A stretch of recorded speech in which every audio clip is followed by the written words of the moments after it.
TET 1 ના વિદ્યાર્થીઓ અને ડીએલએડ કરતા વિદ્યાર્થીઓ માટે પ્રવૃત્તિ આધારિત શિક્ષણ એટલે કે પ્રજ્ઞા અભિગમ છે મિત્રો, એના મહત્વના એમસીક્યુ જે છે આજે આપણે જોવાના છીએ. ચાલો સૌથી પહેલો એમસીક્યુ જોઈએ, પ્રજ્ઞા અભિગમ કયા રાજ્યમાં પ્રાથમિક શિક્ષણમાં છે અમલમાં આવ્યો છે? બરાબર, તો કે ગુજરાત, મહારાષ્ટ્ર, રાજસ્થાન કે પછી મધ્યપ્રદેશ. મિત્ર અહીંયા આપણો જવાબ આવશે, એ સાચો જવાબ છે ગુજરાત. ચાલો એના પછીનો બીજો ક્વેશ્ચન છે, નીચેના પૈકી પ્રજ્ઞા અભિગમનું લક્ષણ કયું છે? શું કીધું છે ભાઈ? લક્ષણની વાત કરી છે. વિષયવાર અલગ શિક્ષક હોય કે પછી બાળકોને જૂથમાં બેસાડીને પ્રવૃત્તિ આધારિત શિક્ષણ આપવામાં આવે, માત્ર પઠન લેખન પર ભાર હોય કે પરીક્ષા આધારિત શિક્ષણ હોય? મિત્રો આની અંદરમાં જે છે બી સાચો જવાબ આપણો આવશે.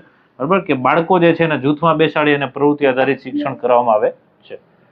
ક્વેશ્ચન નંબર 3 છે, મોનિકા મેડમ જે છે પોતાની કક્ષામાં એના ધોરણની અંદરમાં બાળકોને ચિત્ર બનાવી અને પછી વાર્તા કહેવાનું કહે છે. આ કઈ શિક્ષણ પદ્ધતિનો એક ભાગ ગણાશે? એ કહેવાય પરંપરાગત અભિગમ છે, પ્રજ્ઞા અભિગમ છે, અવલોકન પદ્ધતિ કે પછી વ્યાખ્યાન પદ્ધતિ? એનો જવાબ આવે છે અહીંયા બી જે છે સાચો જવાબ છે, પ્રજ્ઞા અભિગમ છે એની અંદરમાં આ વસ્તુ હોય ભાઈ.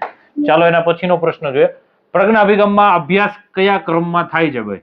વિષય પ્રમાણે અભ્યાસ થાય, શીખવાના સ્તર પ્રમાણે કે પછી ધોરણ પ્રમાણે કે પછી ઉંમર પ્રમાણે? મિત્રો અહીંયા જે છે પ્રજ્ઞા અભિગમ એની અંદરમાં બી સાચો જવાબ આવશે. અહીંયા એની અંદરમાં શીખવાના સ્તર જે છે એ પ્રમાણે અભ્યાસ થાય. ચાલો એના પછી, સતત અને વ્યાપક મૂલ્યાંકન શિશી પ્રજ્ઞા અભિગમનો કયો ભાગ છે? સતત અને વ્યાપક મૂલ્યાંકનની વાત છે. મુખ્ય હિસ્સો છે, વૈકલ્પિક ભાગ છે, વાર્તાના અંતે કે પછી ખાસ પરિસ્થિતિની અંદર? મિત્રો અહીંયા જવાબ જે છે આપણો એ સાચો જવાબ છે કે અહીંયા જે છે ને મુખ્ય હિસ્સો છે, કેમ કે સતત અને વ્યાપક મૂલ્યાંકન છે અહીંયા સતત થતું રહે છે એટલે મુખ્ય હિસ્સો ગણાય. એના પછીનો પ્રશ્ન છે, પ્રજ્ઞા અભિગમમાં પરીક્ષા કેવી હોય ભાઈ? ફક્ત લખાણ આધારિત હોય, મૌખિક પ્લસ પ્રવૃત્તિ આધારિત હોય, ઓપન બુક એક્ઝામ હોય કે પછી મલ્ટિપલ ચોઇસ હોય? બરાબર, અહીંયા જે છે બી સાચો જવાબ આવશે. શું આવશે ભાઈ? બી સાચો જવાબ, મૌખિક અને પ્રવૃત્તિ આધારિત હોય છે પરીક્ષા. એના પછીનો પ્રશ્ન જોઈએ કે ભાષા શીખવા શું શીખવાનું છે? ભાષા શીખવા શિક્ષક ચિત્રો, વાર્તા કાર્ડ અને રોલ પ્લે આ બધી વસ્તુ વાપરે છે. આ કઈ પદ્ધતિ છે? પ્રવૃત્તિ આધારિત, રટણ, વ્યાખ્યાન કે બધી વાંચન આધારિત? મિત્રો આ જે છે એ પ્રવૃત્તિ આધારિત બરાબર પદ્ધતિ કહેવાશે એટલે એ જે છે અહીંયા સાચો જવાબ છે આપણો. એના પછી પ્રજ્ઞા અભિગમમાં રેમિડિયલ ટીચિંગ ક્યારે થાય ભાઈ?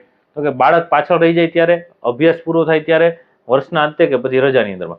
જ્યારે કોઈ બાળક જે છે પાછળ રહી જાય ત્યારે રેમિડિયલ ટીચિંગ જે છે કરવામાં આવે પર્સનલી. બરાબર, તો એ જે છે અહીંયા એ સાચો જવાબ આવશે આપણો. એના પછી પ્રજ્ઞા અભિગમમાં બી જૂથ શું દર્શાવે છે? બરાબર, મધ્યમ સ્તર, શરૂઆતનું સ્તર, સૌથી આગળના કે ધીરે શીખનારા? મિત્રો બી જૂથ જે છે ને બરાબર એ અહીંયા મધ્યમ સ્તર દર્શાવશે, એ સાચો જવાબ છે.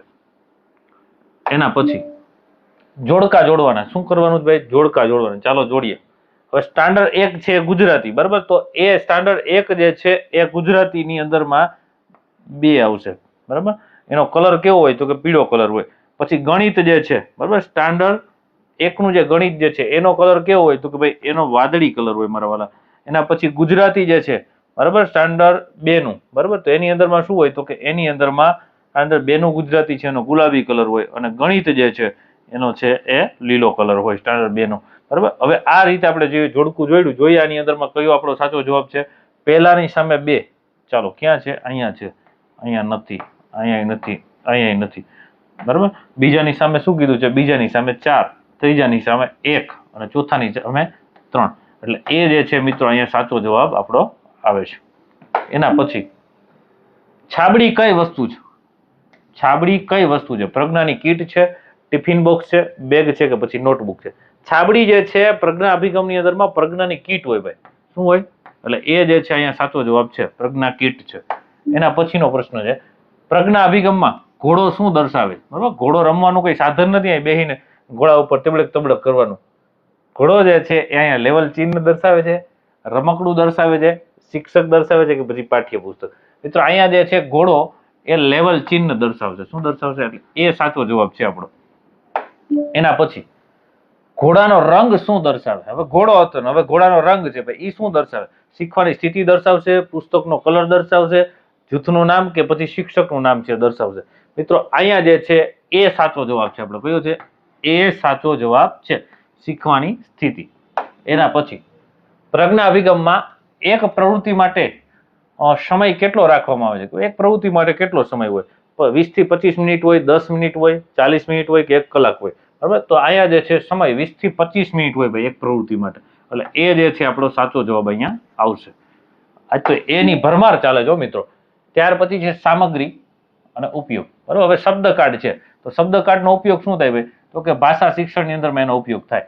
બરાબર, ગણીના દાણા છે તો એનો તો કે ભાઈ ગણિતની અંદર ઉપયોગ. પઝલ તો કે તર્ક શક્તિના વિકાસ માટે. પહેલાની સામે પહેલું, બીજાની સામે બીજું અને ત્રીજાની સામે ત્રીજું. આવો ઓપ્શન ક્યાં છે? ચાલો જોઈએ આપણે. હાલો, અહીંયા જ છે ભાઈ પહેલો મુહૂર્તમાન. બરાબર, તો એ જે છે અહીંયા સાચો જવાબ છે આપણો. ચાલો મિત્રો, 16મો પ્રશ્ન જોઈએ આપણે. હવે 16મો પ્રશ્ન છે આપણી સામે જૂથ અને વર્ણન વાળો પ્રશ્ન છે. જૂથ એક જે છે, બરાબર, તો કે જૂથ એક જે છે કેવું જૂથ કહેવાય ભાઈ? તો કે ઝડપથી શીખનારું જૂથ કહેવાય. જૂથ બી છે કેવું કહેવાય? તો કે મધ્યમ ગતિના જે વિદ્યાર્થીઓનું જૂથ કહેવાય. અને સી જૂથ છે એ ધીરે શીખનાર. તો હવે આપણો જવાબ શું આવે? તો કે એ ની સામે 2 જોવો છે. ક્યાં છે? એ ની સામે 2. ચાલો અહીંયા છે. પછી બી ની સામે જે છે 3 અહીંયા છે, અને સી ની સામે 1. મિત્રો અહીંયા આપણો સાચો જવાબ છે એ બી જે છે એ આપણો સાચો જવાબ આવે છે. ચાલો એના પછી 17મો પ્રશ્ન છે વિધાન એ પ્રજ્ઞા અભિગમમાં છાબડી માત્ર શિક્ષક માટે હોય છે.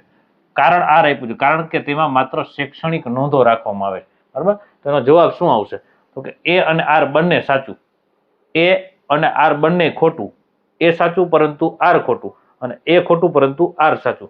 મિત્રો આની અંદરમાં છે ને ભાઈ શિક્ષક માટે ન હોય એટલે આ તો ખોટું થઈ જ ગયું.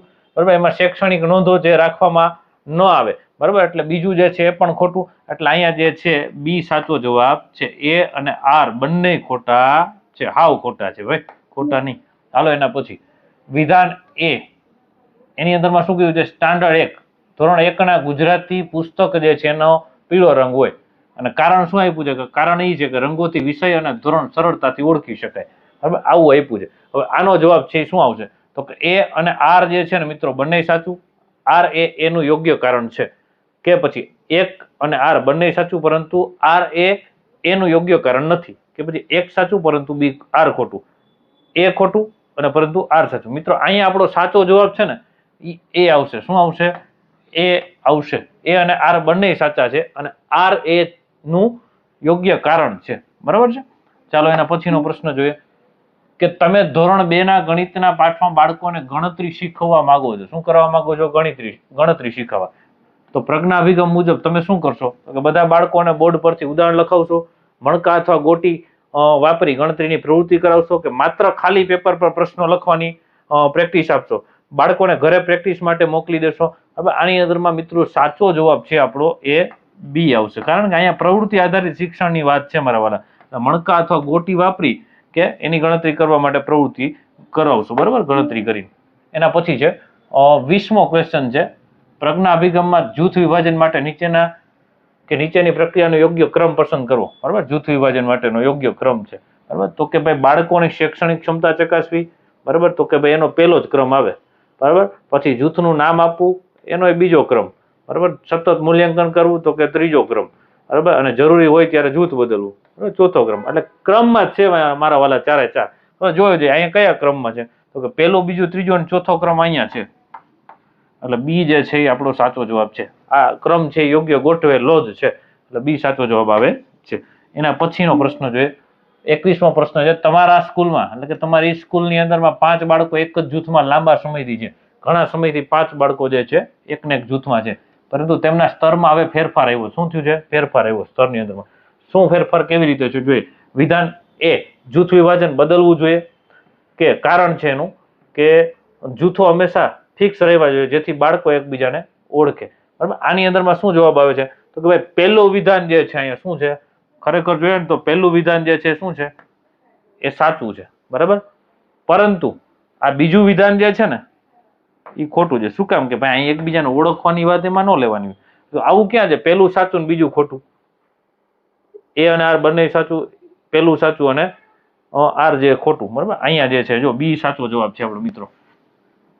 એના પછી 22મો પ્રશ્ન છે એક શિક્ષક બી જૂથને વાંચન શીખવા ઘોડા રમત વાપરે છે. કઈ રમત વાપરે છે? તબડીક ઘોડા વાળી રમત.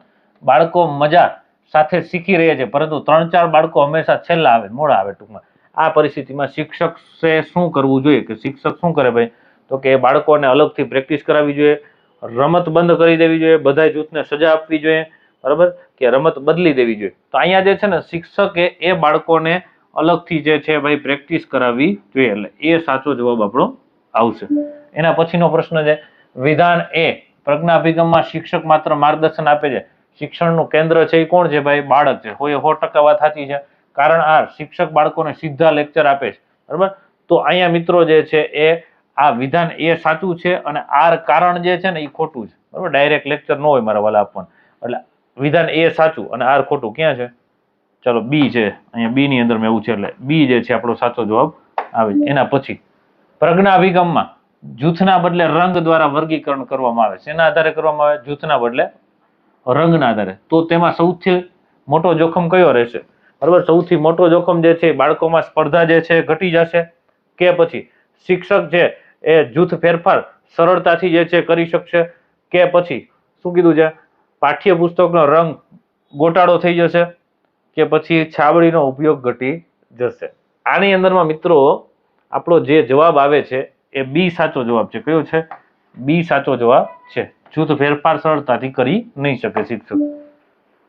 મિત્રો આવા જ પ્રકારના અલગ અલગ વિષય ઉપર જે છે લેક્ચર જોવા માટે અમારી સાથે જોડાયેલા રહો. યુટ્યુબ ચેનલ જે છે એને સબસ્ક્રાઇબ કરો. જો તમને આ લેક્ચર ગમતા હોય તો બીજા વિદ્યાર્થીઓને શેર કરો, લાઇક કરો અને કોમેન્ટ કરો. મળીએ છીએ ફરી પાછા નેક્સ્ટ લેક્ચરની અંદરમાં. અસ્તુ જય હિન્દ, ભારત માતા કી જય, વંદે માતરમ ને અડી અડીને છૂટા.